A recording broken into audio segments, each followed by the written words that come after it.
with remedy 3. This time we're going to talk about foreclosure as it pertains to a judicial state. And there is a significant difference between a non-judicial and judicial. So Pat, tell us a little bit about the process in a judicial state, not only the process, but timing, and then we'll go into cost. Absolutely. So as far as timing is concerned, the timing of a judicial foreclosure is very different than it is from a non-judicial foreclosure. It goes back to the court systems. Anytime you're in a judicial foreclosure, you have to go through the courts in order to obtain ownership of the property through foreclosure. And to do so, it is a court filing, it is up to the judge, and it is a more of a less of a mechanical process and more of a process that is done through humans, right? Between two different a defendant and somebody that's going after them, as well as a judge, in some cases a jury. So the process is very less cut and dry than it is in a non-judicial foreclosure state. So there is no specified period of time as far as how long it would take. That process can span weeks, it can span months, and unfortunately, in some cases, it can span years. So it is something that is much less mechanical. It's more of an art than a science that is to it. As far as the cost is concerned, because you're going through the court system, because there are filings involved, and because there are judges involved, there are additional costs involved. You have to hire an attorney to do that. You have to have somebody to defend you to really go after the borrower to show that they are in technical default or whatever type of default they are in order to persuade the judge to give you that property through the foreclosure process.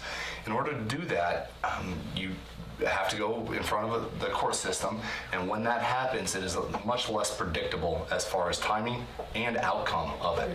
The judge could say, we do favor the property to the beneficiaries, but we are going to take away any ability to go after a deficiency, for example. And a deficiency is the difference between what is owed and what is received on the property. If there's a difference, that's the deficiency, and if you have a guarantee against the borrower, which we usually do, you can go after that deficiency. In many cases, a judge will just wipe that deficiency out and say, no, this is no longer applicable. You get the property, and that's your sole remedy.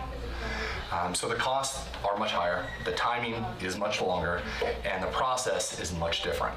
So it's very less predictable, and unfortunately I can't just give you one cut and dry answer for cost, timing, and process, because they differ dramatically, not just between states, but really between court systems.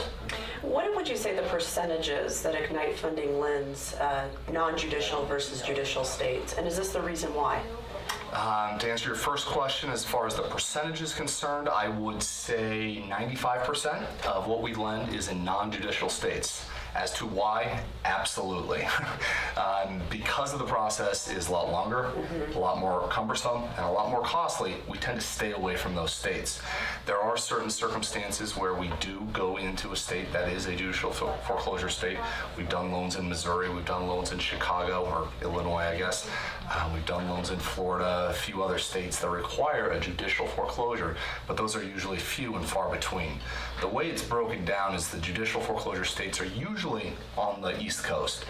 As a company based in Las Vegas, we usually lend Colorado and West, excluding California. So that usually lends us to being in non-judicial states simply by the geographical region. But we make that decision on our own to stay away from judicial states because it is a cumbersome, costly, and timely process. Well, there you go. Remedy 3, a judicial state foreclosure.